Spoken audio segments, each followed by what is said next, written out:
para la casa o prácticas de laboratorio. O sea, de las prácticas que vamos a tener nosotros, una parte de ellas, ya eso veremos, se van a contar, digamos, para el 10%, para este 10% de la evaluación. ¿Sí? Tendremos un examen parcial de 25%, un trabajo práctico que vale 40%, que es obligatorio. O sea, sí o sí tienen que hacer el trabajo práctico. ¿De acuerdo? Para poder aprobar la materia. Y 25% más se juega en el final. ¿De acuerdo? Con respecto al trabajo práctico, vamos a tener dos evaluaciones parciales y una evaluación final. En las dos evaluaciones parciales se juegan, digamos, el 20% del total del trabajo práctico y en la evaluación final el 60%. Con respecto a esto, al trabajo práctico, eh, el trabajo que ustedes me presentan tiene que funcionar. Eso es la base. Si el trabajo práctico no funciona, es como si no me lo hubiesen entregado. Entonces, sí o sí, tiene que funcionar según las especificaciones. ¿De acuerdo? Entonces, eso es muy importante. Y si no entregan el trabajo o el trabajo que me entregan no funciona, entonces obviamente ustedes no pueden rendir el final. Así es que el trabajo práctico es muy importante, tanto porque tiene un puntaje altísimo, de hecho es el más alto de todos aquí, ¿verdad? Todas las evaluaciones, como en realidad porque además es obligatorio, sí o sí tienen que hacer. ¿De acuerdo? Entonces, esa es una cosa muy concreta y muy importante a tener en cuenta. ¿Eh? Las evaluaciones parciales, ustedes me tienen que mostrar avances. Avances quiere decir construir un hardware, construir un software, bien concreto, ¿verdad? El software ustedes me muestran, puede ser una parte del trabajo que esté ya funcionando, ¿verdad? O un hardware que esté ya funcionando también como parte de ese trabajo. Esas serían las evaluaciones parciales. La evaluación final, obviamente, todo el sistema montado. Yo les voy a pasar una lista de posibles temas de trabajos prácticos. Si ustedes quieren proponer algún otro, ningún problema, podemos conversar para ver cómo se puede hacer. ¿Sí? Como somos muy poquitos, el trabajo práctico va a ser personal. O sea, cada uno va a hacer un trabajo práctico aparte. ¿Ok? ¿Alguna pregunta por aquí? Profe, ¿Sí? el programita ese corre en Mac, el IDE, ¿Cuál? ¿El Kale? el ARM, Este, Mega ARM. no sé. Me parece que no, ¿eh? Me parece que no. En todo caso, lo que yo he visto que algunas personas hacen es instalar una máquina virtual de Windows y dentro del Mac, de la Mac, ¿verdad? Sí, sí, Y correr allí por lo menos una vez he visto una cosa así. claro, profe. El único problema, yo ahí de vuelta, ¿verdad? Esto tiene que tener acceso, entiendo que se puede, pero te comento nomás, eso tiene que tener acceso completo a un puerto USB. Sí, eso es lo que a mí me estaba preocupando. Ajá. Tiene que tener acceso completo a un puerto USB para conectarse con el kit. Porque si no, no tiene mucho sentido esto, ¿verdad? No vas a poder ni programar el kit. Pero como te digo, yo he visto a gente usando Mac y lo que hacían es, me pareció nomás, no estoy seguro porque tampoco pregunté, ¿verdad? Pero me pareció que estaban usando una máquina virtual Windows para correr este programa. Tengo entendido que solamente corre en Windows, ¿ok? Sí. Pero es cuestión de revisar el sitio a ver qué pasa, a ver qué dice, ¿verdad?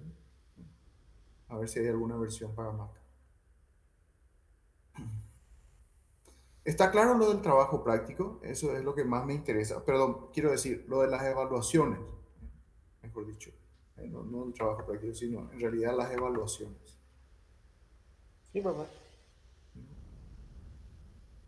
Genial. Excelente. Eh, bueno, de más está decir que el trabajo que ustedes me presenten tiene que ser el trabajo personal de ustedes, ¿verdad? No pueden bajar de ninguna parte el software, eh, no pueden hacerlos hacer por otra persona. Se supone que ustedes vienen aquí a aprender y la forma de aprender es usando esta herramienta, ¿verdad? Así es que no hagan ese tipo de cosas, ¿verdad? ¿De acuerdo? Bueno, esto sería un poco la introducción. No sé si tienen alguna otra pregunta respecto a esto, porque a mí ya me gustaría empezar con los temas propiamente del curso, para no perder más tiempo.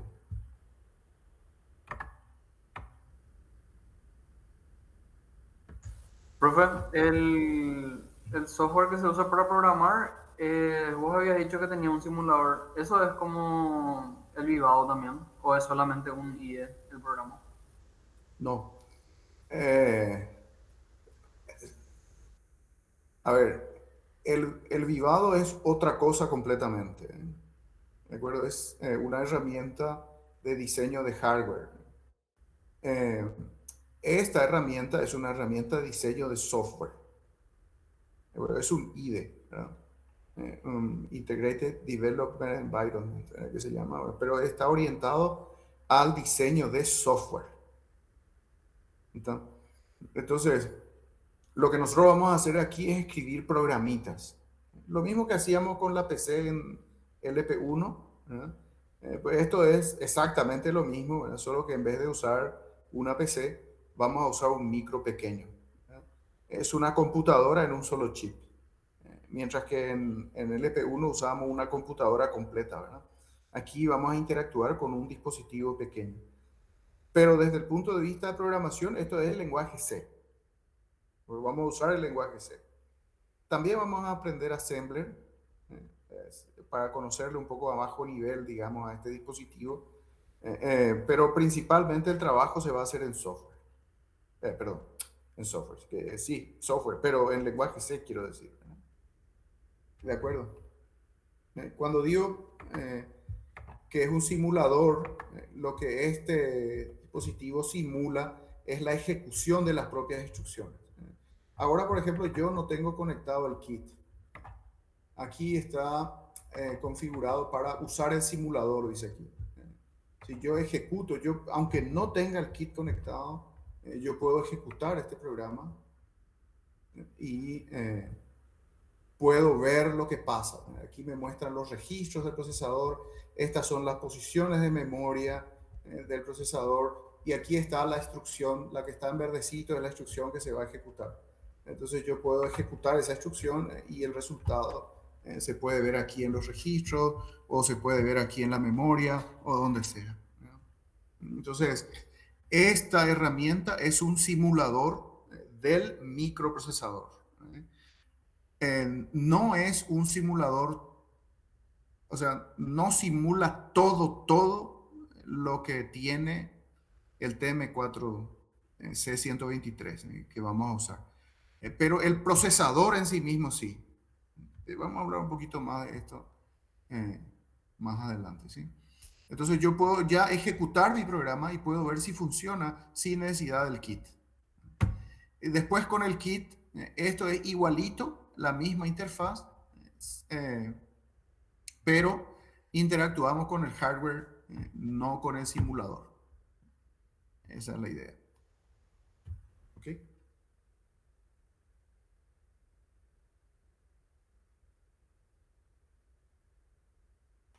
Sí, quedó claro, profe. Gracias. ¿Alguna otra pregunta?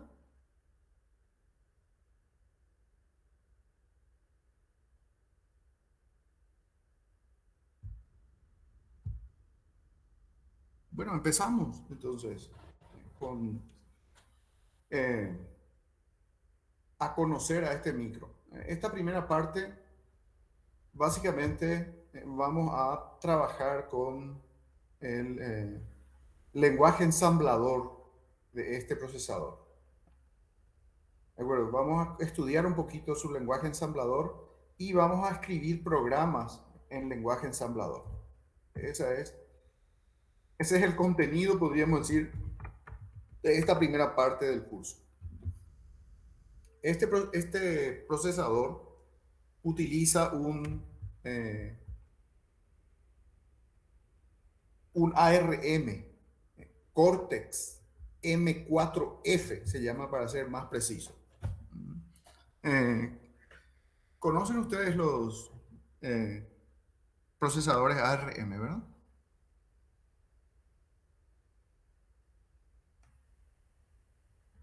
¿Oyeron hablar por lo menos?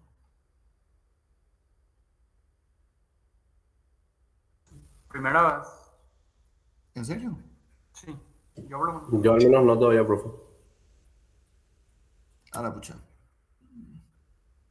Están desactualizados, señores. Porque todos los celulares que usamos, todos usan un ARM. Le está haciendo fuerte competencia a IBM ahora. Perdón, Intel, quiero decir, ¿no? ARM es de los procesadores más utilizados en el mundo. La empresa es una empresa inglesa que tiene ya algunos años, ¿verdad? Creo que se creó en 1980. Esta empresa empezó fabricando computadoritas para la casa, digamos. Inicialmente se llamaba Acorn RISC Machine. Este era el nombre original de la empresa. Después la A se cambió por Advanced RISC Machine. Esta gente fue la que diseñó el primer procesador con características RISC, digamos, a nivel comercial. Porque en los años 80, que es cuando esta gente comenzó a desarrollar ese sistema, los RISC estaban fundamentalmente en proyectos de investigación en universidades. Este fue el primer procesador comercial RISC que se haya fabricado. Hoy en día, como les digo, está en todos los celulares, en todos los smartphones, tablets. La verdad que se utilizan también en un montón de otras plataformas, equipos de red. Es un procesador sumamente utilizado hoy en día. Tiene varias familias que se llaman. Es decir, varios tipos de procesadores dependiendo de para qué se utilicen, ¿no? Fíjense, estos ARM versión 9, versión 8, estas arquitecturas de procesadores están desarrolladas más bien para dispositivos de alta gama, como los teléfonos celulares, ¿no? O sea, los smartphones, ¿no? Mientras que las versiones más pequeñas, que son el Cortex M, aquí están, ¿verdad? Es el ARM versión 7. Fíjense, aquí está el ARM Cortex M4, que es el que tiene nuestro micro. Falta agregar una F acá, porque el micro que nosotros tenemos tiene también una unidad de punto flotante hardware de simple precisión. Esa es una diferencia, digamos, con el ARM Cortex M4 sin más, ¿verdad? Seguramente van a usar, si es que ya no usaron también el PSOC, ¿no? ¿Ya estuvieron viendo el PSOC con Enrique? Todavía no. Procesamiento. No, bueno. Entonces mañana van a empezar, bueno, no sé si mañana, digo nomás, ¿verdad? Van a conocerle a otro dispositivo que es fabricado por una empresa que se llama Cypress, quiero decir, perdón, que tiene adentro un procesador ARM Cortex M3. Es un poco más chico que el M4, digamos. El de nuestro kit, es un procesador más potente, ¿no? Entonces, esta familia de computadoras es la familia, como les digo, dominante en todo lo que sea tablet, todo lo que sea smartphones. Y también en otras aplicaciones, como por ejemplo accesos, puntos de acceso de redes, Wi-Fi, no sé, switches, también utilizan este tipo de procesadores. No sé si conocen el Raspberry, ¿no? ¿A este le conocen? Ese sí, bro. A ese sí le conocen, ¿no? Este es famoso. ¿Quién no quiso tener uno de estos, ¿no? Bueno, este también usa un ARM aquí adentro, ¿no? ARM es interesante, digamos, esta empresa en realidad no fabrica chips. Le dicen, está muy de moda ahora, se le llama fabless, le dicen en inglés, ¿no? No tienen fábricas.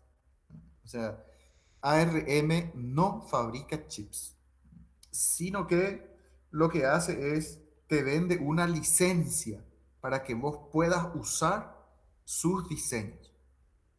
Entonces, podríamos decir, te pasa el VHDL de su procesador y vos lo podés con eso fabricar, ¿verdad? Por eso aquí en ninguna parte dice ARM, ¿verdad? Aquí dice Broadcom, en las Apple dice A12, A5, lo que sea, ¿verdad? Esto de nuestros chips que estamos viendo dice TM4C 123, ¿verdad? Bueno, entonces no se menciona en realidad el ARM, porque como digo, ARM no fabrica chips. Entonces ellos te venden la licencia para que vos puedas usar sus dispositivos, sus diseños. Entonces vos implementás, o sea, estos fabricantes implementan. Eso es lo que hace Texas, ¿verdad? En este chip en particular, el procesador es un ARM, pero todos los dispositivos que están alrededor, como puertos de entrada, salida digital, puertos seriales, convertidores analógicos digitales, todos esos dispositivos en realidad son diseñados por la propia Texas. Entonces, lo que hace, algo que no hace ARM, ARM se dedica solamente a procesadores. Entonces, Texas le compra la licencia de ARM y Texas fabrica sus propios chips con este procesador en particular, ¿no? Entonces, para que tengan una idea, digamos, de cómo está la cosa, digamos. Esta línea de procesadores de ARM está orientada a lo que se le suele conocer con el nombre de microcontrolador, ¿eh? Fíjense aquí, dice, aquí en el fondo, ¿eh? Estas líneas son para microcontroladores, ¿eh? Perdón, me olvidé, también está el Cortex M0, M1 y M0 Plus. Todos estos son procesadores orientados a microcontroladores. ¿Qué es lo que son los microcontroladores? Son computadoras en un solo chip. O sea, en ese chip está el procesador, memoria y dispositivos de entrada-salida. Toda una computadora. Pero están diseñados para estar empotrados, o sea, para estar metidos dentro de algún otro sistema, ¿verdad? Están diseñados para controlar un lavarropas, un equipo de aire acondicionado, una heladera. ¿Verdad? Hoy en día todos esos dispositivos tienen un procesador metido adentro, una computadora metida adentro, y esta línea de procesadores de ARM está pensada para ese tipo de aplicaciones. Estas líneas más grandes, digamos, la versión 9, versión 8, todas estas están diseñadas más bien para computadoras, porque un teléfono celular hoy en día es básicamente una computadora full, digamos, ¿verdad? Lo mismo que una tablet, ¿verdad? Entonces, estos están orientados a ese tipo de aplicaciones. Por lo tanto, en realidad, lo que nosotros vamos a ver es un subconjunto de las instrucciones que tiene este procesador. Este procesador tiene más instrucciones, estos procesadores tienen menos instrucciones.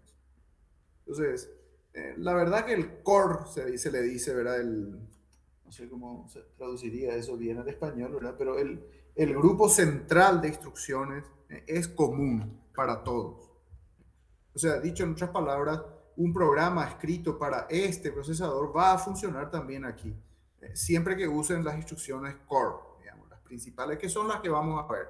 Pues no vamos a ver instrucciones muy rebuscadas, digamos, en estos dispositivos, que de hecho no hay, ¿verdad?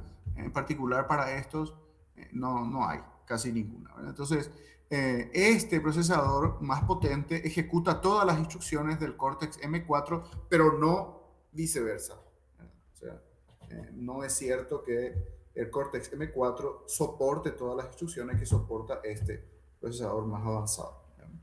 Entonces, esa es un poco la idea, digamos, ¿verdad? Entonces, vos elegís el procesador que te sirve para la aplicación que vos querés tener. Podés usar uno grande si es que querés una aplicación importante o uno más chiquito si es que la aplicación lo requiere. ¿De acuerdo? Entonces, como digo, estos procesadores son sumamente potentes. Es una familia de procesadores muy utilizado a nivel mundial. Si quieren, el sitio web de la empresa misma es www.arm.com, si mal no recuerdo. Sí, esta es el sitio web de esta empresa, ¿verdad? Fíjense, aquí están los processors IP. IP significa Intellectual Properties, así le dicen al diseño, podríamos decir, del procesador en sí mismo. Entonces, esto es lo que yo compro, entre comillas. En realidad, licencio se dice, ¿verdad? Ellos me dan una licencia. Básicamente se paga unos cuantos dólares por cada chip que se fabrica. Me parece que así es nunca revisé realmente la política de precios, pero suele ser así, ¿no? Por cada chip que yo fabrico con su procesador, le tengo que dar a ellos unos dólares. No sé exactamente cuántos. Aquí están los Cortex A, Cortex M, que es el que vamos a usar nosotros, Cortex R y otros procesadores especializados.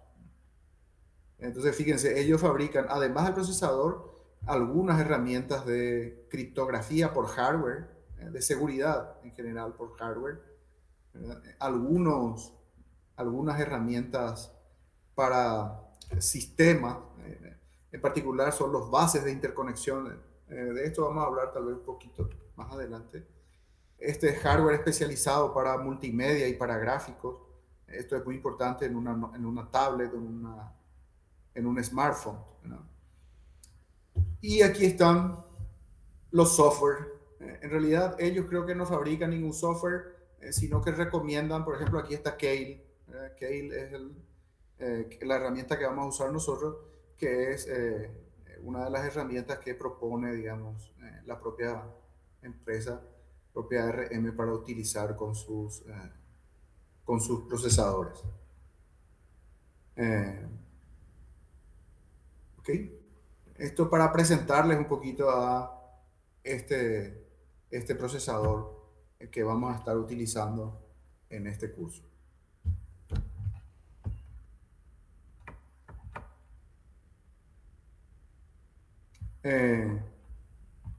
El conjunto de instrucciones de este procesador se llama THUMB2. Este es el nombre que le dan. Vamos a hablar un poquito más de eso después. Vamos a ver un poquito algunos elementos de la memoria de este procesador, porque dijimos que este es un microcontrolador, es decir, tiene dentro del mismo chip el procesador, la memoria y también los dispositivos de entrada y salida. Entonces vamos a hablar ahora en principio de la memoria de este procesador y vamos a ver en estas primeras clases algunas instrucciones del lenguaje ensamblador de este procesador. Ese es el contenido de lo que vamos a empezar a hablar. Bueno, este dibujito creo que ya conocen, ¿verdad? Alguna vez les habré mostrado, pero bueno, es muy interesante ver. Esto es lo que se conoce como el modelo de la computación moderna, de los computadores modernos. Este modelo abstracto es el que siguen todos los procesadores que existen actualmente. Fue desarrollado en los años 50, imagínense, estamos hablando de hace muchos, muchos años, por tres personas, un matemático y dos ingenieros, que desarrollaron el concepto de lo que sería una computadora. Y ese concepto es el que seguimos utilizando hasta hoy en día. Y básicamente una computadora, fíjense, este cuadradito que está aquí es la computadora, ¿no? Tiene tres elementos. El procesador, este señor que está aquí, la memoria. Esta memoria, cuando hablamos de esta memoria, hablamos de la memoria que le llamamos RAM. No estamos hablando de disco duro, por ejemplo, ¿verdad? Si pensásemos en una computadora, nuestro dispositivo de hecho no tiene disco duro, ¿verdad? Tiene una flash, ¿verdad? Una memoria no volátil, ¿verdad? Pero en general estamos hablando de una memoria que está fácilmente accesible por el procesador. No es un disco duro, no es un SSD, tampoco es una tarjetita de memoria. No, esto no es eso. Esto se refiere a la memoria que el procesador es capaz de acceder con facilidad.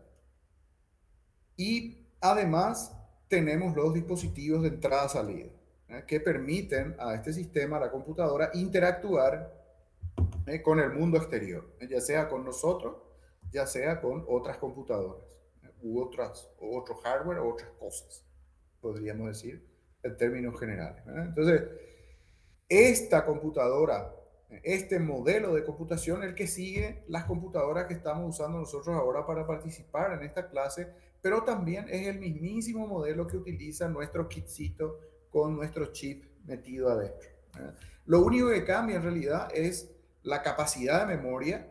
Esta PC tiene muchísima memoria en comparación con la que tiene el kit que vamos a usar nosotros, ¿verdad? El procesador es más sencillo, menos potente, digamos, menos rápido que el que nosotros estamos usando aquí en una PC.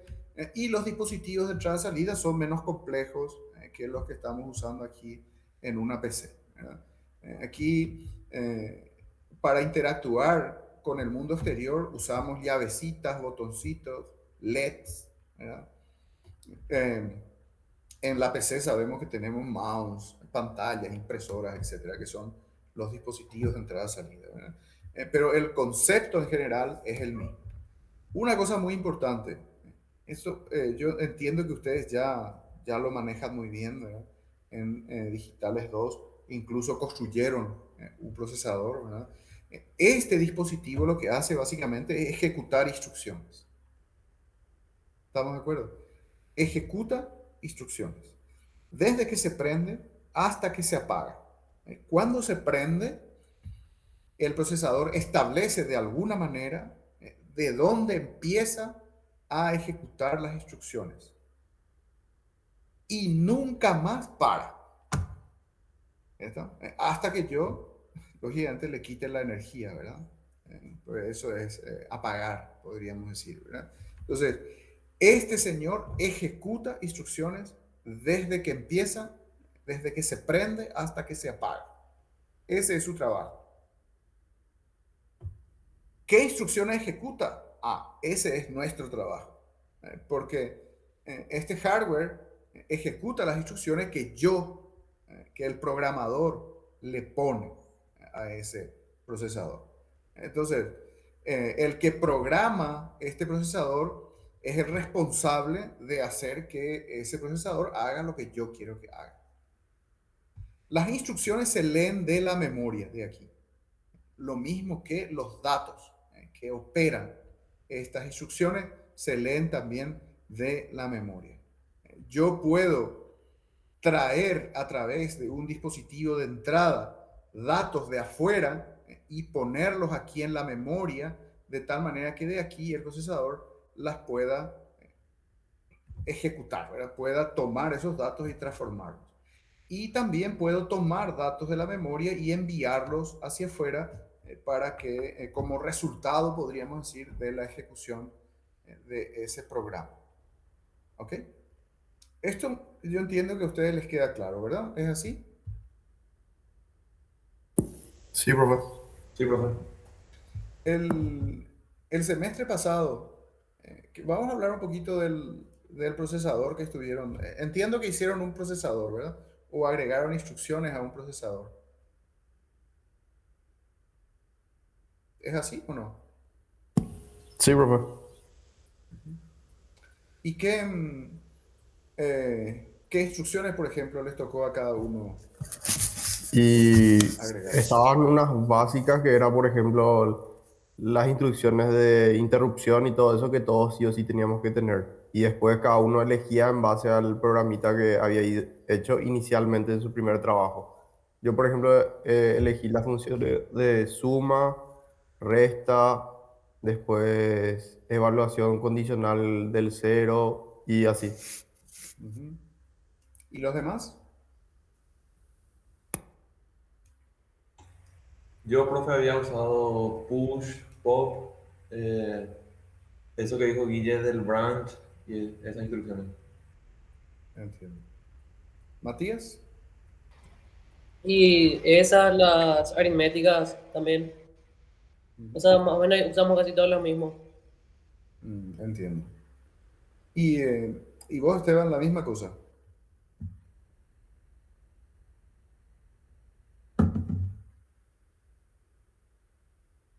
Eh, Parece que no está Esteban. Bueno, ¿y cómo funcionaba el procesador de ustedes? ¿Qué pasaba cuando se encendía? Cuando se prendía, digamos. Y digamos que en tu memoria vos primeramente ordenabas qué se iba a ejecutar primero. O sea, por ejemplo, como el mío, por ejemplo, era hacer la raíz cuadrada a través de un método. Primeramente yo en mi memoria, por ejemplo, guardaba los números que iba a utilizar y así, en el orden que se iba a ir ejecutando en la memoria. Sí. ¿Y desde qué posición de memoria empezaba a ejecutarse tu programa? ¿Eso estaba establecido? Y Eso ya va dependiendo de cada uno, me parece. O sea, de sí, cómo hacías tu RAM. sí. Ya. ¿Y el program counter cómo se cargaba? Empezaba en cero, me parece, profe. El program counter empezaba en cero. Era secuencial la lectura de las instrucciones. Sí, eso es así siempre. Ah. Pero por eso pregunto, ¿el program counter empezaba en cero? En mi caso me parece que sí, profe. El mío también, profe, empezaba en cero. Empezaba en cero. Entonces, en la posición cero de memoria tiene que estar la primera instrucción, ¿verdad? Si Sí. empezaba en cero, ¿verdad? Pero el program counter es el registro que identifica cuál es la instrucción que se va a ejecutar. Y que, o sea, el procesador que ustedes hicieron tenía básicamente operaciones de suma, resta, saltos condicionales, por lo que entiendo, ¿verdad? Tenía registros internos del procesador. La ruta de datos sí tenía. Ujú. No sé si te referías a eso. Sí, ¿cuántos registros tenía? Cuatro y un auxiliar. Sí. Cuatro y un auxiliar. ¿Y cómo se llamaban los registros? Me imagino que habrán tenido algún nombre, ¿verdad? ¿O no? R0, Sí, R1. Así nomás. Ok, perfecto. Pues esto está bien porque justamente aquí en este procesador también tiene registros y los registros se llaman así, R0, R1, y así sucesivamente. Ya, genial. Y entonces el procesador de usted, ¿y cómo hacía las comparaciones para saber más? Por ejemplo, el branch, salto condicional. ¿Cómo se llamaba la instrucción en assembler? Había una instrucción que era compare, pero había también un branch si no era cero, por ejemplo. ¿Y qué hacía el compare? Era más o menos una resta. Y cambiaba un flag. Sí. Genial. Excelente. Porque este procesador es exactamente igual. Tiene también una instrucción que se llama compare y el resultado de la comparación afecta a unas banderas. Y la instrucción de salto verifica el estado de la bandera y en función de eso salta. Así es, ¿verdad? Sí, profe, así mismo. Ujú. ¿Y qué tipo de instrucciones de salto condicional tenían? ¿Una sola?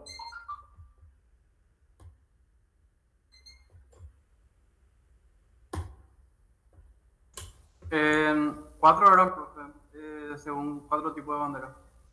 Ujú. ¿Y cuáles eran? A ver, las banderas. Cero, no cero,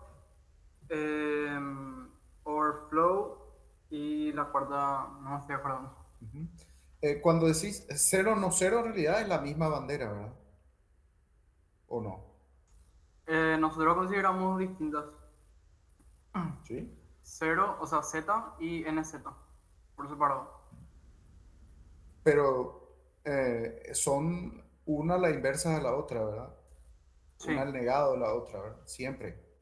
Pues si no es cero, eh, ¿cierto? Si es cero, no, a ver cómo se puede decir, ¿verdad? Si es cero, obviamente, No va a ser no cero. exactamente, ¿verdad? Y Sí. viceversa, ¿verdad? En Entonces cuatro es eran negado. las que usamos, profe. Cero, no cero, overflow y carry. Ahí están, cuatro. Ah, ok. ¿Y overflow qué era?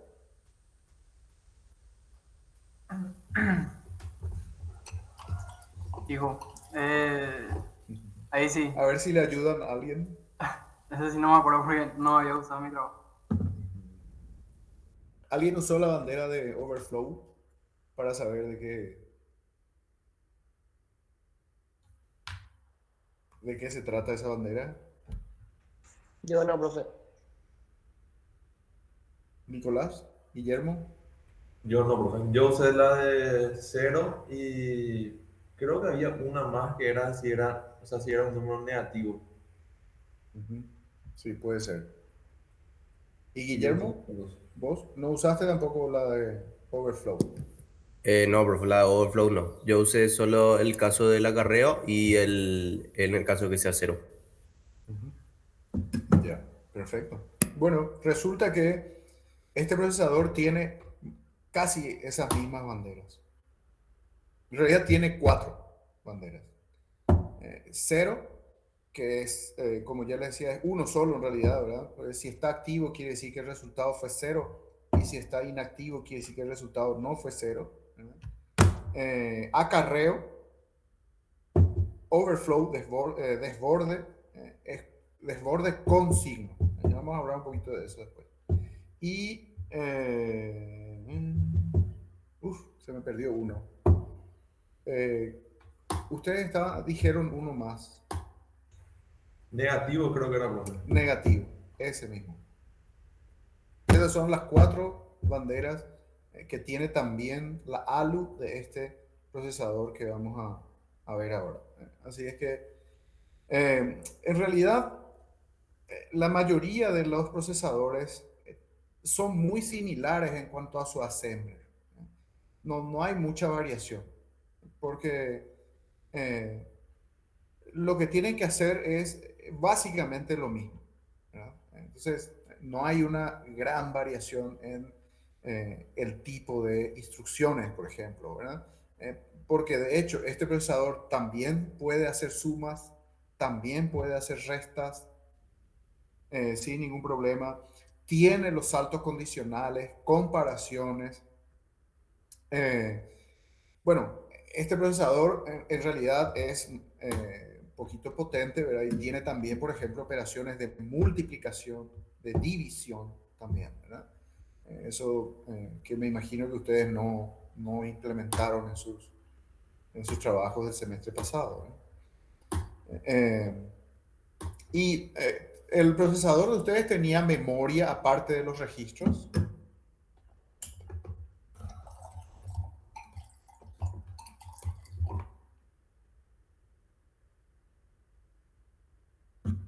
Profe, ¿y donde guardamos las instrucciones no sería la memoria? Sí, ahí donde guardan las instrucciones es memoria, pero me refiero a memoria de datos, memoria RAM, digamos, porque donde se guardan las instrucciones normalmente es una ROM. Entonces, Sí, profe, teníamos también. O sea, nosotros tenemos un registro de instrucciones, el cual de repente accedía a la memoria donde están los datos almacenados. Y con eso se trabajaba después en los registros R0, R1 y así. Ah, sí, pero, profe. O sea, dependía de la ruta que te da el profe. Porque algunas Sí. no tenían memoria. ya, ok. Y los que tenían memoria, ¿cómo hacían para, o sea, había alguna instrucción que operaba con memoria? Creo que era un registro de AR, no me acuerdo qué significaban las siglas. Y ese indicaba en qué posición de memoria estaba el dato que querías quitar. Ya, pero por ejemplo, vos podías, ¿qué podías hacer con ese dato? ¿Podías sumar, por ejemplo? Sí, sí, profe. O sea, exactamente qué hacía la instrucción esa? ¿Te No acordás? entiendo. Exactamente qué hacía, ¿no? ¿Sumaba qué? O sea, vos Porque extraías el dato de la memoria y podías, creo que podías, o sea, yo por lo menos cargaba en un registro y con eso trabajaba y hacía sumas o restas y ahí veía si había carreo o no, dependiendo si quería usar.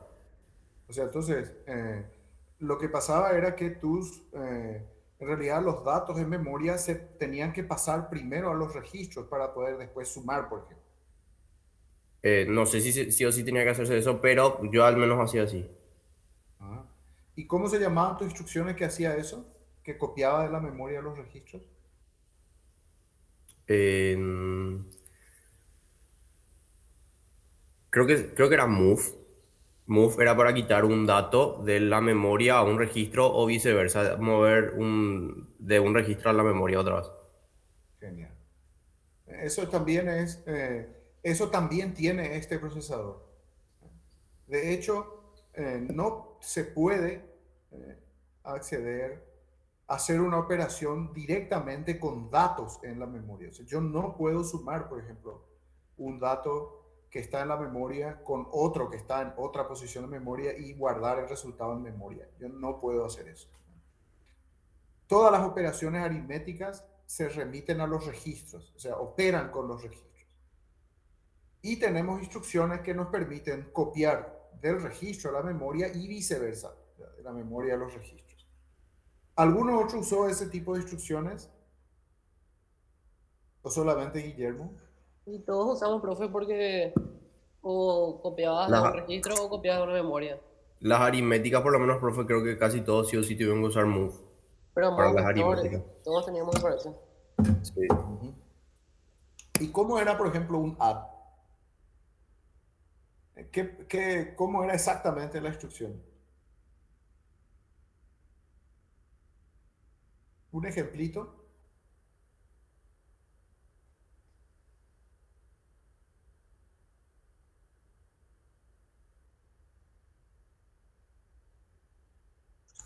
Y tenías que primero usar el address register para saber de dónde querés quitar tu dato, ya sea de un registro o de la memoria. Luego, ese No, dato, espera un ratito. Estamos hablando de otra cosa, ¿verdad? Porque allí vos me estás diciendo lo que hace la instrucción. Yo lo que quiero saber es cómo yo escribo la instrucción. Eso ustedes no hicieron. El lenguaje ensamblador, digamos, ¿verdad? Por ejemplo, add, y aquí no le ponían un dato, R0, R1, una cosa así. Sí, profe, eso hicimos. sí, pero y tenés que configurar aparte otra vez add. Vos tenés que hacer eso otra vez. Eso es lo que Claro, estás preguntando. no. Yo lo que quiero saber es esto exactamente qué significa. Eso era, profe, que cargabas en R0, cargabas la suma de R0 con R1. Así. Sí. Ya, genial. A esto que está acá se le llama lenguaje ensamblador. Es un lenguaje orientado a los humanos. ¿De acuerdo? porque lógicamente esto no va a entenderlo una computadora. Para que la computadora lo entienda hay que transformarlo al lenguaje de máquina. Y el lenguaje de máquina era unos y ceros, ¿verdad? O es unos y ceros. Ustedes también hacían eso, ¿verdad? ¿Cómo eran las instrucciones de su procesador en lenguaje de máquina? En unos y ceros. Y estaba en un registro de 8 bits. 8 bits. Sí. Ya. Estos eran 8 bits entonces. ¿Y cómo se dividía el registro? Y 4 bits era el opcode. 4 bits era el opcode entonces. Ajá. ¿Y el resto? El modo de direccionamiento era un bit. Un bit. Y el otro eran, vos le distribuías a los registros, si es que algunos usaban 3, 2 o 1 también. Pero aquí, por ejemplo, en este caso el add no cabe, parece, ¿verdad? ¿Cuántos registros me dijiste que tenían? 4 4 tenía, registros. pero no usábamos todos. Sí, entiendo, pero en tu instrucción tenés que poder poner todo, ¿verdad? Sí. Mi instrucción, por ejemplo, solamente usaba un registro y Un hacía, por registro. ejemplo, add a rs1, por ejemplo, y el auxiliar tenía que cargar antes. Add a, R1. Sí. Ya, entiendo. Entonces yo no usaba todo mi registro de 8 bits. Ajá, entiendo. Add a era una instrucción entonces. Sí. Y A es un registro especial, sería, ¿verdad? Auxiliar, sí. Ujú. Ya entiendo, entiendo perfectamente. Bueno, este tipo de cosas no vamos a ver en este procesador, ¿verdad? Es poco, digamos, lo que había en los procesadores más antiguos, ¿verdad? Este tipo de instrucciones, ¿verdad? Lo del A, en realidad no es auxiliar, sino es acumulador, se le decía, ¿verdad? Porque en realidad lo que hace esta instrucción, me imagino, ¿verdad? Es A igual a A más R1, ¿verdad? Sí. Pues no hay mucha otra posibilidad, ¿verdad? Entonces, eso es, a esto por eso se le llama A, la letra A viene de accumulator, acumulador, ¿verdad? Porque fíjense aquí, va acumulando, digamos, ¿verdad? Y después había instrucciones que me permitían mover del registro A, ¿verdad? Me imagino, a otra parte, ¿cierto? ¿O no? Sí. Genial. Bueno, pues nosotros en este curso en particular vamos a dejar el tema este de la codificación en lenguaje de máquina, porque en realidad la codificación en lenguaje de máquina de este procesador es bastante compleja. Entonces vamos a dejarlo eso de lado, pero sí vamos a trabajar con el lenguaje ensamblador. Y esto que ustedes hicieron es prácticamente lo mismo que lo que vamos a ver ahora, ¿verdad? Entonces, para cerrar, digamos, el procesador entonces es un circuito digital, electrónico digital que ejecuta instrucciones. Las instrucciones están establecidas por el fabricante. Se le denomina normalmente Instruction Set Architecture, arquitectura del conjunto de instrucciones. Eso es lo que ustedes diseñaron, digamos, ¿verdad? Y construyeron el semestre pasado, ¿verdad? Le dieron una arquitectura de set de instrucciones al procesador que estuvieron desarrollando. Nosotros aquí vamos a estudiar la arquitectura del conjunto de instrucciones de un procesador que otro diseñó, ¿verdad? Que ARM diseñó, para ser más exacto. Cada procesador tiene un ISA distinto. Evidentemente, lo que ustedes hicieron el semestre pasado se parece, pero no es igual al del ARM que vamos a ver. El del ARM se parece, pero no es igual al de la PC, a los dispositivos de Intel, a los procesadores de Intel. Pero en realidad son muy similares. De hecho, prácticamente si se conoce una, se conocen todas. Tiene pequeñas variaciones. De hecho, nosotros en el transcurso de esta carrera, ustedes van a ver básicamente dos procesadores con más detalle. Este que vamos a ver ahora, el Cortex M4, y vamos a ver el MIPS el semestre que viene, ¿verdad? Y vamos a ver que ambos procesadores se parecen muchísimo. Y también tienen mucho parecido con lo que ustedes hicieron el semestre pasado, ¿verdad? Entonces, en ese sentido, se parecen todos, ¿verdad? Ahora, el tema no es aquí, y en este caso en particular, la idea no es simplemente conocer, porque lo que nosotros no vamos a fabricar el ARM. El ARM ya está fabricado. Ustedes el semestre pasado diseñaron el procesador. Nosotros vamos a usar, ¿de acuerdo? No construir el ARM, porque como digo, ese ya está construido. Vamos a usarlo. Entonces, en realidad, para lo que sirven estas instrucciones es para implementar algoritmos, para implementar software que corre en estos procesadores. ¿De acuerdo? Entonces, en esta materia vamos a ver, digamos, programación principalmente. Programación a bajo nivel, a nivel de hardware. De tal manera que podamos conocer cómo funciona este ARM a bajo nivel. Y en ese sentido es ideal el C, porque es un lenguaje de alto nivel, pero lo suficientemente de bajo nivel como para poder hacer prácticamente cualquier cosa con estos procesadores pequeños, digamos. Entonces, de hecho, el lenguaje C hoy en día se utiliza principalmente para escribir programas que interactúan más bien con el hardware, como sistemas operativos, como eh, controladores de dispositivos, device drivers, ¿no? Ese es el ámbito, digamos, de trabajo, de uso, mejor dicho, del lenguaje C. Y también vamos a ver aquí eh, los cuidados que hay que tener, porque el C es estándar, ¿verdad? Ya conocemos C de LP1, ¿verdad?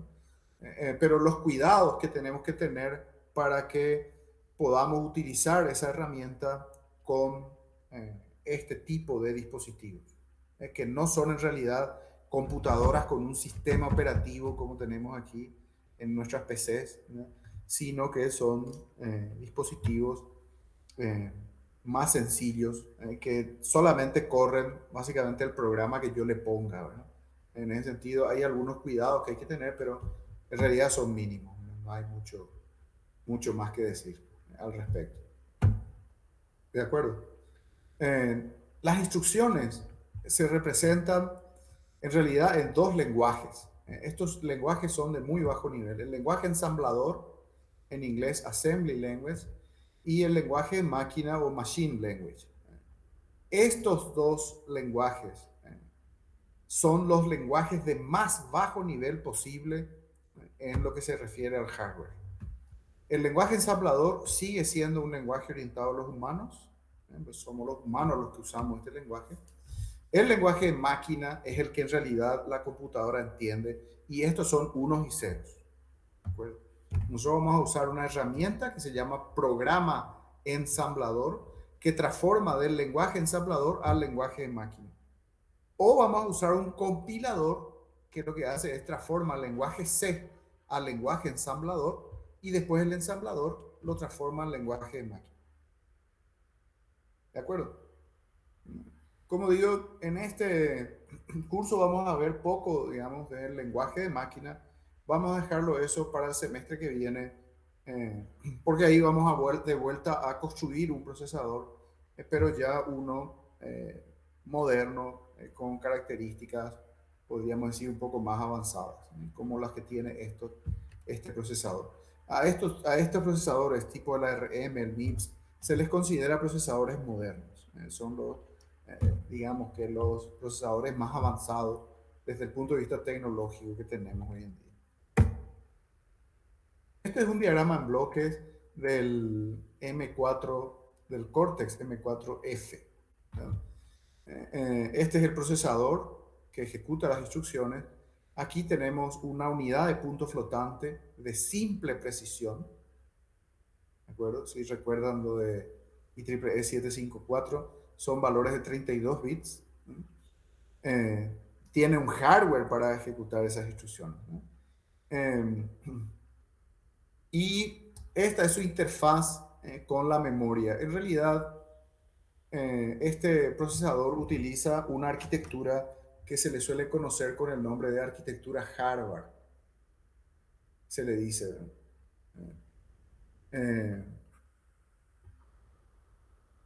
Es porque en esta universidad se desarrolló esta arquitectura y básicamente la idea que está por detrás, aunque es transparente para nosotros, es que el procesador tiene un bus para acceder a las instrucciones independiente del bus con el cual se acceden a los datos. Entonces, desde el punto de vista del procesador, las instrucciones van por un lado y los datos van por otro lado. Como digo, eso para nosotros en realidad no tiene ninguna consecuencia, pero, no significa absolutamente nada esto para nosotros. ¿De acuerdo? Aquí tienen, esta es la unidad de control de memoria, que es la que se encarga de acceder a través de esto a la RAM y al código. Fíjense, tienen dos caminos diferentes, ¿verdad? Estas son las instrucciones, el código, y estas son la RAM propiamente, digamos que es donde se guardan nuestros datos. Entonces, esto es simplemente para que conozcan un poquito. Vamos a hablar de algunos de estos elementos, vamos a conocerlo un poquito al NVIC. Este dispositivo que está aquí es un... no me acuerdo qué era que significaban las iniciales en este momento, pero básicamente es, me parece, la herramienta que nos permite controlar las interrupciones en este procesador en particular. Este debug port utiliza un puerto que se llama JTAG, que es el puerto que permite la depuración por hardware. Y en realidad los procesadores ARM tienen otro puerto especializado para depuración, que es este, Serial Wire Viewer. Este es propietario de ARM. El JTAG es un estándar. Nuestro kit usa JTAG. Es parte del estándar, ¿verdad? El SWB se llama así, parece, si mal no recuerdo. Este es un poco más simple que el JTAG y cuando se trata de la ARM, la gente a veces prefiere usar esta interfaz. Pero de vuelta a esto nosotros no lo vamos a ver porque eso está todo montadito en el kit. Ya no hace falta que nos metamos con esto, pero básicamente un puerto serial. Tiene muy pocos pines. Este creo que tiene 5, si mal no recuerdo, y este tiene 3 pines. Esa es la ventaja principal de este, tiene muy pocos pines. Bastan 3 nomás, mientras que aquí hay más pines. Bueno, hablando un poquito de la historia, ¿verdad? Originalmente el ARM tenía instrucciones de tamaño fijo, de 32 bits cada una. ¿De acuerdo? Fíjense, ustedes me decían que una de sus instrucciones es de 8 bits, perdón, en la codificación. En cambio aquí, como son muchas instrucciones, y vamos a ver después muchos registros, entonces se necesitan más bits. Originalmente, el ARM tiene un tamaño fijo de instrucción de 32 bits. Con el tiempo se le agregó otro grupo de instrucciones que se llamaba thumb, que eran instrucciones de 16 bits, tamaño fijo también, pero de la mitad de los originales, podríamos decir. Estos dos grupos de instrucciones se manejaban por separado, hasta que apareció el thumb 2, este conjunto de instrucciones, que básicamente mezcla estas dos. O sea, tenemos en el thumb 2 instrucciones que son de 32 bits y también instrucciones que son de 16 bits. Entonces, aquellas instrucciones que caben en 16 bits utilizan esta codificación, y aquellas instrucciones que no caben en 16 bits utilizan la codificación de 32 bits. La razón fundamental de esto es la mejora en la densidad de código. O sea, para un mismo programa, el SAM2 ahorra 26% de memoria. ¿De acuerdo?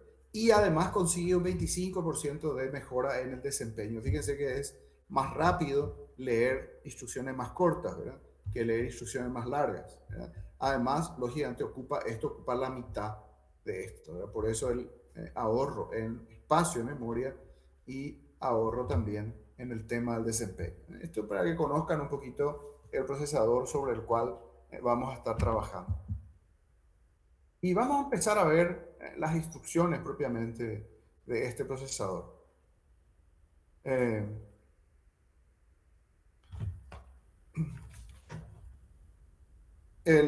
Tenemos estos grupos de instrucciones. Hay instrucciones de procesamiento de datos, instrucciones de acceso a memoria, instrucciones de control y salto, e instrucciones de llamada subrutina. Este orden que yo estoy mostrando aquí es mío personal. Yo lo divido así, porque estrictamente hablando, en el manual de este procesador, en realidad no se agrupan de esta forma las instrucciones. ¿De acuerdo? Les muestro el manual. Me olvidé todavía, no lo subí al Classroom. Lo voy a estar subiendo en estos días.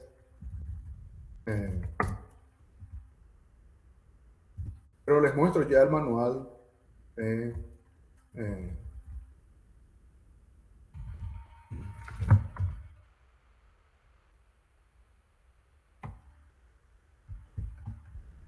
Este es el manual.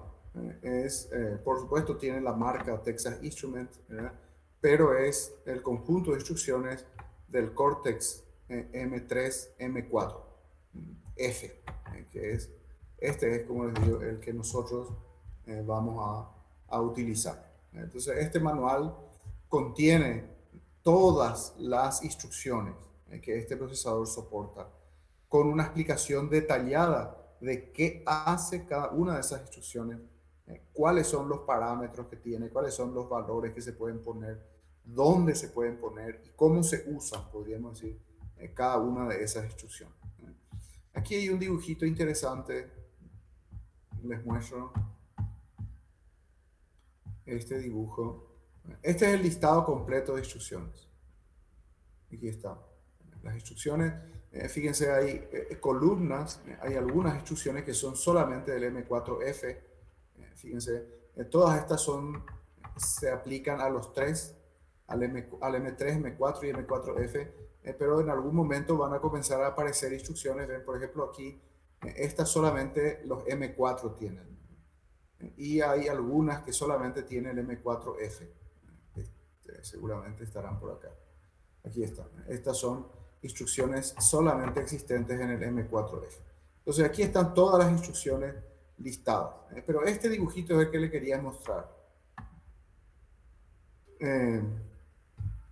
Fíjense, aquí están en recuadros de colores las distintas arquitecturas, digamos, de procesador. Estas están mostrando solamente las Cortex-M, que son las para microcontroladores. Aquí tenemos el M0, M1, fíjense, este conjunto de instrucciones es el que es capaz de ejecutar el M0, M1. Estos son los procesadores más chiquitos, tienen muy poquitas instrucciones. Bueno, es un decir, ¿verdad? En realidad ejecuta todas estas instrucciones que están acá. El Cortex M3, este cuadrado azul, este aquí, ejecuta todas las del Cortex M0, M1, pero agrega otras que el M0, M1 no ejecuta. Y aquí tenemos el M4, que también lógicamente ejecuta todas las de M3, todas las de M0, M1, pero además agrega otras instrucciones que esos otros dos modelos no son capaces de ejecutar. Y aquí por fin están las instrucciones que son propias del M4F, solamente del M4F, que es el que vamos a usar nosotros. Este M4F es capaz de ejecutar todas estas que están acá, más esta que solamente él es capaz de ejecutar. Entonces, como les digo, ¿por qué se hace esto? Y porque agregar una instrucción al hardware, como ya seguramente habrán notado en el semestre anterior, ¿verdad? Implica agregar elementos al camino de los datos y elementos a la unidad de control, ¿verdad? Entonces, agregar instrucciones implica crecer el hardware del procesador. Entonces, estos modelos de procesadores son algunos pequeños, otros más grandes, de tal manera que el fabricante de la microcomputadora pueda elegir el procesador que más le sirva para la aplicación que tiene en mente. Esa es finalmente la idea, ¿no? El fabricante elige el procesador que le parece adecuado para el tipo de aplicación para la cual está previsto su procesador. ¿De acuerdo? Entre paréntesis, comentarles que el Texas Instruments es una empresa, es una de las primeras empresas electrónicas, de diseño electrónica del mundo. Sus productos son realmente espectaculares. Desde el punto de vista hardware, son una maravilla, son robustos, confiables, potentes. Entonces, es una de las razones por las cuales estamos usando esta línea de productos, digamos. Porque hay otras, obviamente, y muchas de ellas incluso utilizan estos mismos procesadores, ¿verdad? Pero en el caso de Texas, estos son, digamos, los más, o sea, es una de las empresas más reconocidas a nivel mundial en el tema de electrónica, ¿verdad? Y en particular de procesadores, que es una de las ramas que ellos manejan. Pues tienen otras, obviamente, pero el procesador es una sola de ellas. ¿Ok? Entonces, les decía que esta separación de las instrucciones, podríamos decir que las tomé yo, ¿verdad? Porque estrictamente hablando, el manual separa en instrucciones de procesamiento de datos en general. Fíjense, aquí hay algunas que seguramente les será familiar, ¿verdad? Como suma, aquí está resta, sub, está por aquí. A ver. Aquí está sub, que es resta. Estas son las de procesamiento general, le llaman, así el manual, ¿verdad? El otro grupo es el grupo de instrucciones de multiplicación y división, que son estas que están aquí. Hay otro grupo de instrucciones que se llaman saturating instructions. Estas no las vamos a ver nosotros en este curso. Packing and unpacking instruction, estas tampoco las vamos a ver. Bit fields instruction tampoco. Floating point instruction tampoco. Y branch and control, estas sí. Entonces, las que vamos a ver principalmente son General Data Processing, Multiply and no, estas no. Branch and Control y algunas de las otras instrucciones de esta me olvidé, Memory Access. Esta también vamos a ver. Entonces, Memory Access, General Data Processing y Branch and Control. Estas son los tres grupos que vamos a ver, que yo dividí a su vez en 4, ¿verdad? Simplemente porque separé las instrucciones de salto de las instrucciones de llamada subrutina, que en el manual están juntas estas dos, en el apartado que dice Branch and Control Instruction. ¿De acuerdo? Me parece que es más conveniente separarlas para que quede más claro nomás en todo esto. ¿Ok? Entonces, estos son los grupos grandes, podríamos decir, de instrucciones que vamos a ir mirando a lo largo de esta primera etapa de la clase. ¿De acuerdo? ¿Alguna pregunta hasta por aquí? ¿Alguna curiosidad?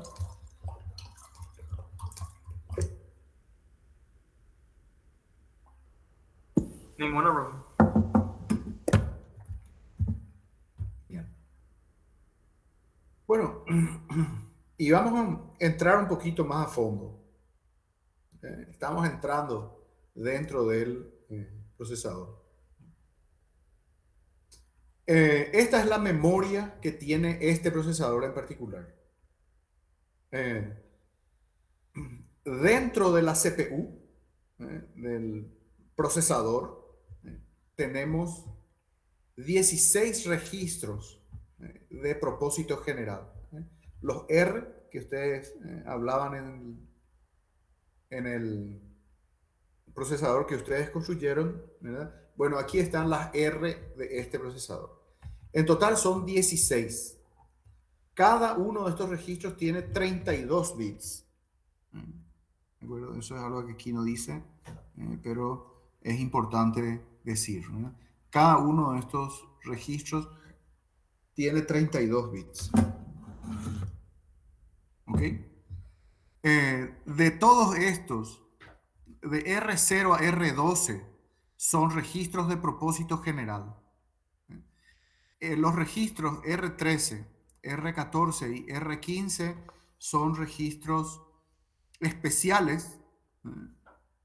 ¿De acuerdo? Por ejemplo, R15 es el Program Counter. El 14 se llama Link Register. Vamos a ver para qué se usa esta. Y el R13 es el Stack Pointer, el registro de Stack Pointer. ¿De acuerdo? ¿Ustedes en su procesador tenían también un registro Stack Pointer? Puntero a la pila. Sí, profe. Sí, profe. Genial. Entonces también ya les es conocido, digamos, este registro. Entonces, en general, nosotros podemos usar los registros de 0 a 12 para cualquier cosa, podríamos decir, ¿verdad? Estos tres últimos no, pero tienen funciones específicas. Y vamos a mirar aquí cómo se usan estos registros y para qué se usan en general para la programación. Pero, digamos, en realidad son de propósito general. Puedo hacer con ellas lo que quiera. Hay una convención, se llama. O sea, nos ponemos de acuerdo para usar estos registros de alguna forma particular que vamos a hablar en el transcurso de este semestre, pero es simplemente una convención. No hay ninguna razón de hardware que impida usar estos registros de otra forma. En cuanto a la memoria, este es el mapa de memoria de nuestro controlador que vamos a usar, de nuestro procesador, del TM4 C123. Este procesador es capaz de direccionar 4 gigabytes de memoria en total. ¿De acuerdo? De los cuales 4 gigabytes de memoria en total es capaz de direccionar desde 0000, que sería la primera posición de memoria, hasta son 32 bits, ¿no? Aquí esta sería la posición, aquí está 0000, y la última posición de memoria es la posición FFFF. Esa sería la última posición de memoria. Pero en realidad, de todos estos 4 gigas, solamente estos tienen físicamente un dispositivo conectado. Fíjense aquí, ¿verdad? Tenemos 256 KB de flash ROM, es una ROM programable, digamos, desde la posición de memoria 000 hasta la posición de memoria 0003 FFFF. ¿No? Tenemos 32 KB de RAM que están en la posición de memoria 2000 a la 2007 FFFF. ¿No? ¿De acuerdo? Y aquí tenemos los puertos de entrada-salida. Es decir, con estas posiciones de memoria, en realidad estamos accediendo a elementos de configuración de los distintos puertos del procesador. Entre paréntesis, el procesador de ustedes ¿tenía periféricos de entrada-salida o no? No. No, profe. Ya, perfecto.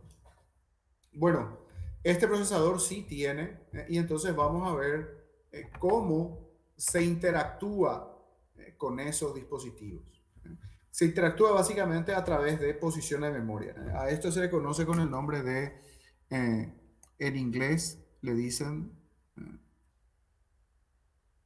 Memory Mapped Input Output. Dispositivos de entrada-salida mapeados en memoria. ¿De acuerdo? Entonces, vamos a hablar un poquito más de eso más adelante. Pero esto es muy importante. Nuestro programa no puede superar 256 KB, porque aquí es donde se guarda el programa. Y nuestra memoria no puede superar 32K bytes. Me olvidé decirles, ¿verdad? Cada posición de esta memoria es un byte. ¿De acuerdo? Cada posición de memoria es un byte. ¿Está? Entonces, eso para que, digamos, conozcan las limitaciones que tiene este dispositivo, ¿no? En realidad, el Keil no nos va a permitir programar más de 32K de programa. Pero esa es una limitación de la herramienta esta que es libre, digamos, ¿verdad? Del Keil. En la RAM no tiene problemas, pero creo que la limitación principal está aquí en el código, ¿no? Entonces, solamente hasta 32K bytes puede tener nuestro programa. No puede tener más. Pero el chip tiene más, 256K bytes que podemos usar. ¿De acuerdo? ¿Esto se entiende? Sí, profe. Bueno, perfecto. La mayor parte de las instrucciones opera únicamente con los registros. ¿De acuerdo? Si no prácticamente todas. Hay solamente un par de grupos, dos grupos de instrucciones que permiten copiar de la memoria a los registros y que se llaman instrucciones de load, y otro grupo de instrucciones que nos permiten copiar de los registros a la memoria y que se llaman store. ¿De acuerdo? En vez de move, que me decían ustedes de su procesador, aquí en realidad se llaman load para aquellas instrucciones que traen de la memoria a los registros, y store para aquellas instrucciones que llevan de los registros hacia la memoria. ¿Sí? Y estas son las dos únicas instrucciones prácticamente que acceden en realidad a la memoria. Como digo, creo que hay algunas otras más, ya vamos a ir hablando de eso, pero en general todas las demás instrucciones operan únicamente con registros. ¿De acuerdo? Esa es una característica, podríamos decir, de este procesador. ¿Está?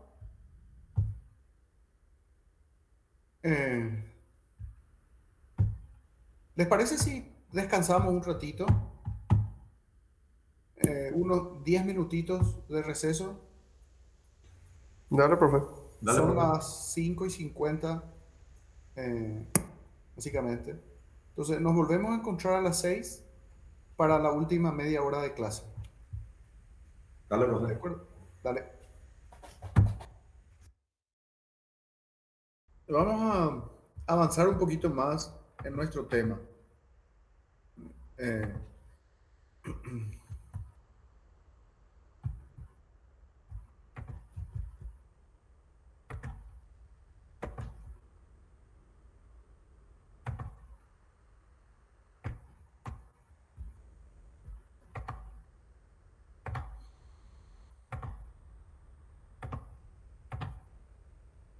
Esto es lo que acabamos de dejar de ver, ¿verdad? O sea, acabamos de ver, quiero decir. Em, Esta es la memoria de que disponemos. Tenemos estos registros, cada uno de 32 bits, y estas posiciones de memoria, 4 gigabytes, cada una de 1 byte. Eso es lo que tenemos, de los cuales a su vez, en realidad, físicamente podríamos decir, tenemos RAM en esta parte, son 32 KB de RAM. Aquí tenemos 256 KB de flash, que son en realidad, este es el lugar donde se guardan nuestros programas y este es el lugar donde guardamos los datos que necesitamos procesar. Entonces, esta es la memoria de que disponemos. Me olvidaba de comentarles que aquí, fíjense, están los registros, que estábamos hablando también, que ustedes habían también implementado en su micro, digamos, que hicieron el semestre pasado. Fíjense, estas son las banderas que tiene este procesador. ¿Qué son las banderas? Simplemente son bits, flip-flops, ¿verdad?, que se activan cuando la salida del ALU toma un determinado valor. Entonces, cuando la salida de la ALU es un valor negativo, entonces el registro, el bit, pues es un bit nomás, el registro N se pone en 1, para indicar que es resultado negativo. Está el registro 0, un bit también, se pone en 1 cuando el resultado es 0, y por supuesto en 0 si no. Overflow, V, es cuando se produce un desborde con signo, de números con signo. Y finalmente el acarreo, que es un desborde sin signo. Entonces, estas son las 4 banderas que tiene este procesador. Algunas instrucciones afectan estas banderas. Vamos a ir viendo esos detalles ahora.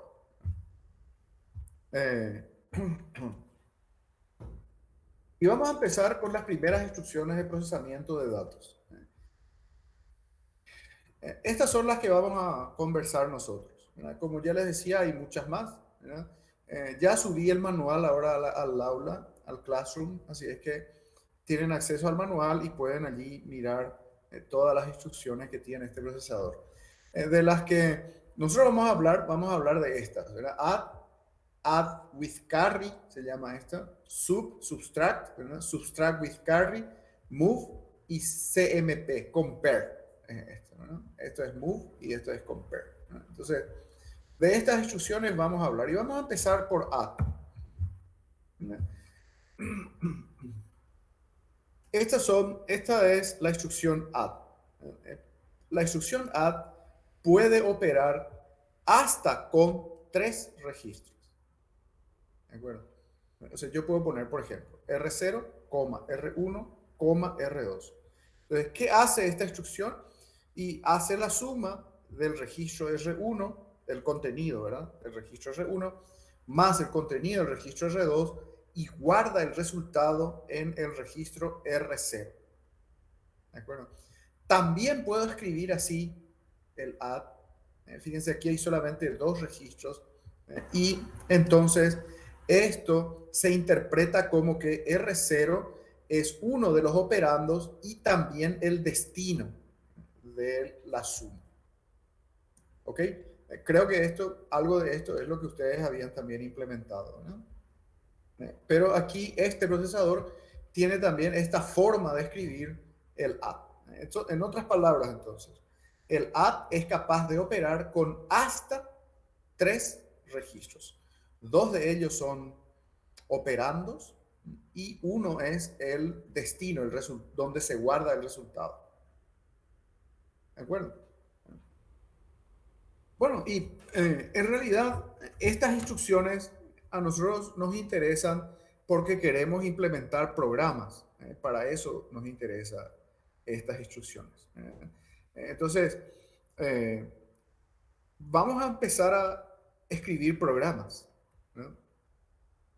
¿Qué pasaría, por ejemplo, si yo quiero implementar esta esta instrucción en lenguaje C, esta sentencia. A ver, un momentito, voy a abrir la pizarra.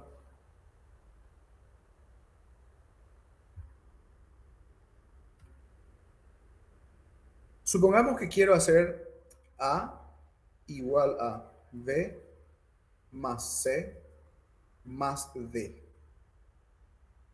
Esta sentencia en lenguaje C. Y vamos a suponer que A está en R0, que B está en R1, que C está en R2 y que D está en R3. ¿Cómo sería el programa? Pues tiene que ser un programa, porque obviamente esta sentencia tiene 4 operandos. ¿De acuerdo? Dijimos que el add, la instrucción de add, solamente puede tener 3. Por lo tanto, evidentemente, esta sentencia en lenguaje C no se puede implementar con una sola instrucción, sino que necesito implementar una secuencia de instrucciones. ¿De acuerdo? O sea, un programa. Este va a ser entonces nuestro primer programa escrito en el assembler de este procesador.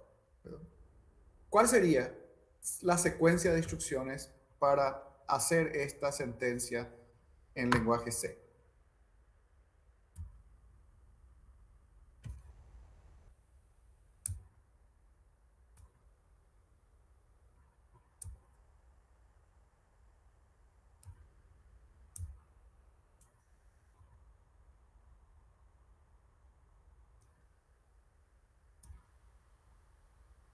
Y primero tenés que sumar R1 con R2. Ya. ¿Cómo sería la instrucción exactamente? Add R0, R1, R2. ¿Perdón? No. Esto está en lenguaje C. Yo quiero escribir esto, pero en assembler, ¿verdad? Que haga esto, pero en assembler, no en C. Sí, Matías, contigo estábamos hablando, ¿verdad? Sí. ¿Qué le pongo aquí? R0, R1, R2. R0, R1, R2. ¿Y después? Add R0, R3.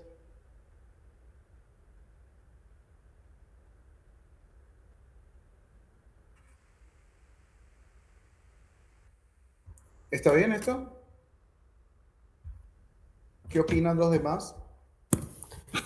Y según se ve ahí, profe, o sea, primero va a ser la suma de R2 y R1 y eso se va a cargar en R0. Y según la siguiente parte sería R3 más R0 se carga en R0 otra vez. ¿Y entonces está correcto o A no? mi parecer sí, profe. ¿Y los demás?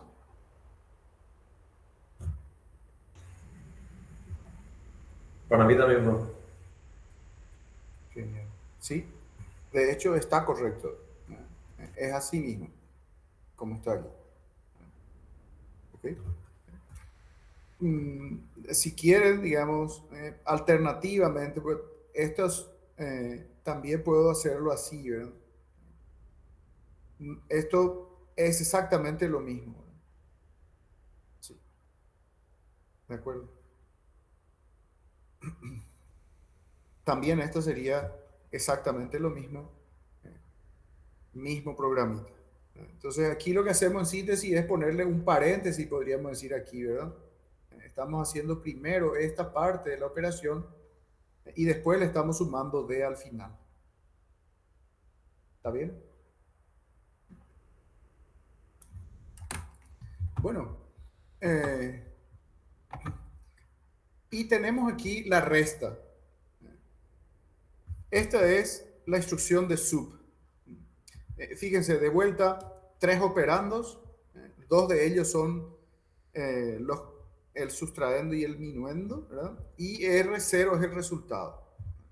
Entonces, lo que se hace aquí es R1, fíjese, menos R2. Cuidado aquí, porque en este caso, intercambiar R1 con R2 da igual, porque para la suma no interesa el orden de los sumandos, ¿no? Pero en cambio, para la resta sí importa. Y de R1 se resta R2. Entonces, este orden es el orden en el que se hace la resta, y eso es algo que hay que cuidar. ¿Ok? También se puede escribir así, y esto, fíjense, estamos usando solamente dos registros aquí, y en ese caso, este registro es uno de los operandos y además el resultado de la operación, de la misma forma que el add.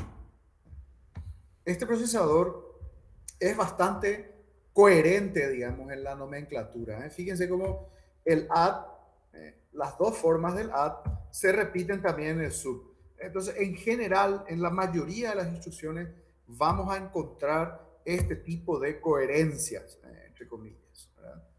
Bueno, o sea, la gran mayoría de las instrucciones soportan este tipo de operandos. ¿De acuerdo? Entonces, vamos a hacer otra vez otro ejercicio. ¿Qué pasaría si ahora quisiésemos escribir? Voy a escribir aquí una sentencia en lenguaje C.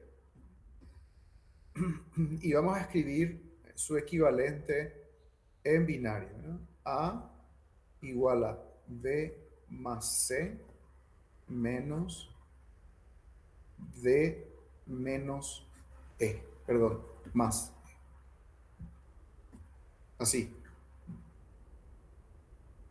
¿Cómo traduciríamos esta sentencia en lenguaje C a assembly? Supongamos que las variables están en los registros R0 en adelante, ¿verdad? A en R0, B en R1 y así.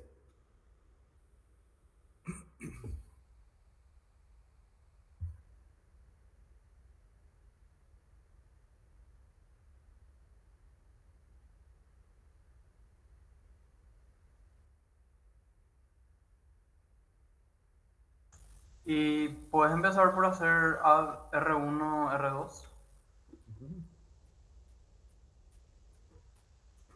A, R1, R2. Esto sería D más C, ¿verdad? Sí. Y el valor ¿y dónde se guarda el resultado? En R1. Ya. Y lo Después, mismo hacemos para R3 y R4. add R3, R4. ¿Sí, no? Y el resultado se guarda. En R3. ¿Y después? Y luego sustraemos directamente R0 con R1 y R3 en ese orden. Así mismo. ¿Qué les parece? A mí me parece que está bien, profe. ¿Está correcto?